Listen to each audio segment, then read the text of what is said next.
But parents have always told us that their children, not all of them, but some of their children were absolutely fine. So they caught a cold and they took antibiotics, and then down they went when they took the antibiotics. We believed them, but there was no possible explanation for it at the time. But we knew about candida, yeasts in the gut, so there's a lot of concentration on that. But to be honest, it wasn't particularly making a big difference, but it was all we knew about at the time. But a mother called Elaine Bolte, she suggested it was this Clostridium infection, a very nasty bacterium, Clostridium difficile, that was causing it. Nobody believed it, and we didn't have the means to test it then anyway, but she was probably largely right. Bill Shaw, a salesman if you like, but he's a scientist originally, does testing of people. He used to sell this test where he would look in the urine and he would find metabolites and say these came from these bacteria, this proves he's got these in the guts. And most of us, including me, didn't believe a word of it. We thought, oh, that's rubbish. But in fact, Bill was absolutely right. And now these are important.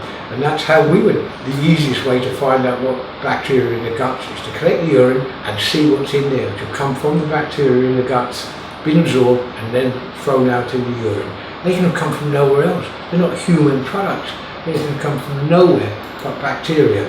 And now these have become markers for autism. The best markers we have for autism are these products which come from bacteria in the guts. So by giving certain vitamins and minerals and the probiotics, good bacteria, we can control this much better. Just 2 years ago, parents have been doing this for 30 years, but 2 years ago it suddenly started to become people who begin to be aware of it, and discovering things that we knew 20 years ago. And they're now even accepting fecal transplants, which means taking fecal matter, stools from a healthy person, and putting them into the backside of a person with autism. And these good bacteria become established. What happened with a lot of our children is that they were either born by normal way. You pick up your bacteria from your mother.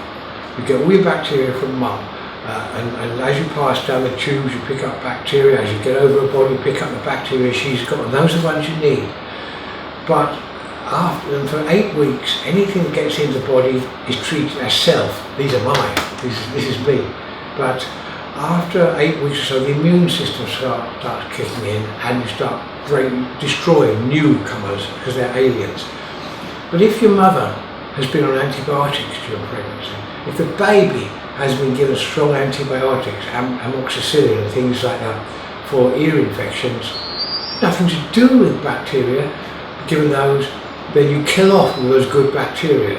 And because they weren't there in that early period, they never become established.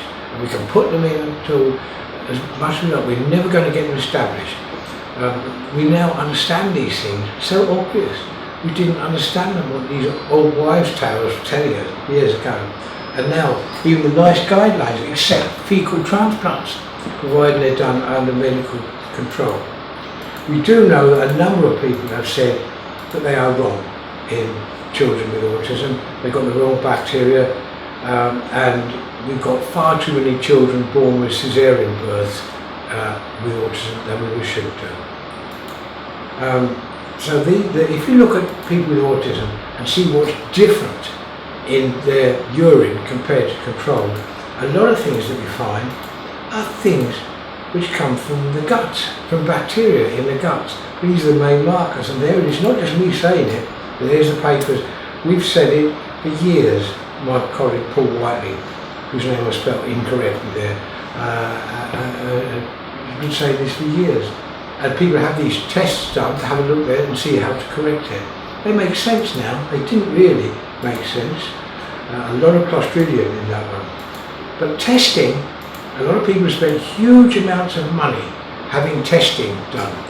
But the testing is only as good as the person who can interpret it, who does the test, who understands it. We've had so many people, didn't do it, so many people come to us and had all these tests done. What does it mean? And I've said, I don't know. Because without the clinical information about the person, it's impossible to match the things up. So make sure if you get testing done, you've got somebody to tell you what it means and what you do about it. And this is the last thing I want to show you. A bit of evidence really is a very lovely physician, Liz Mumper, from the United States, and she was a very orthodox paediatrician, but her bodies won't have anything to do with her now. And she's looked at the diet of people with autism and normal in America, and the standard American diet is appalling. So she has recommendations about what people should be doing from babyhood, from when they're children, as soon as they're born, they should be doing. She's changed the vaccination schedule. The vaccination schedule in the United States is vicious. It is, in my opinion, lunacy. But by spacing them out differently, not giving them all at the same time, spreading them out, she's produced a system whereby you don't say don't have the vaccine, you just spread them out differently. And if people do that, things look as if they're better. She did a study where she looked back at all the children she's had. There are 254 over this period of time since she started this, introduced this thing, this system. There are 294 patients which she'd gone through, and given that in America at this time 1 in 50 children should be autistic by normal statistics, it should be 1 in 50, so it should be 6 out of 300. She had none. None of her children had shown signs of autism. Now I happen to know that just after that she got one, her first autistic one, but this was one that she didn't know had been vaccinated within an hour of birth with these vaccines containing mercury. So it wasn't really one that she had control over from birth. But it does seem that these things, you cannot be ignored, you must look at them. We'd like to think that in developing countries such as Sudan, we can get early diagnosis going. We can look, screen for it, and then put in the intervention and stop it even developing. Last thing now, we have what we call the tax laws. Tack like a pin, you sit on one and it hurts. Children do it to their parents quite often. If you are sitting on a tack, it takes a lot of Ritalin to make it feel good. But that's it, they just give drugs for everything. There's no evidence it works, but they haven't got any tools, so they use drugs rather than these logical things. If you're sitting, and the corollary to that was, if you're sitting on 2 tacks, removing one doesn't produce a 50% improvement. With other things, just because this works doesn't mean you shouldn't try something else to ameliorate the problems. Now, our approach isn't popular. Drug companies don't like it. If you Google my name, you will find all sorts of jolly funny things about faking qualifications, having my snout in the trough on the MMR case and becoming very rich, things like that. It's just not true. But as Winston Churchill said, if you haven't got enemies, you haven't stood up for something you believe in at any time in your life. So what I want to do is to introduce these ideas to you.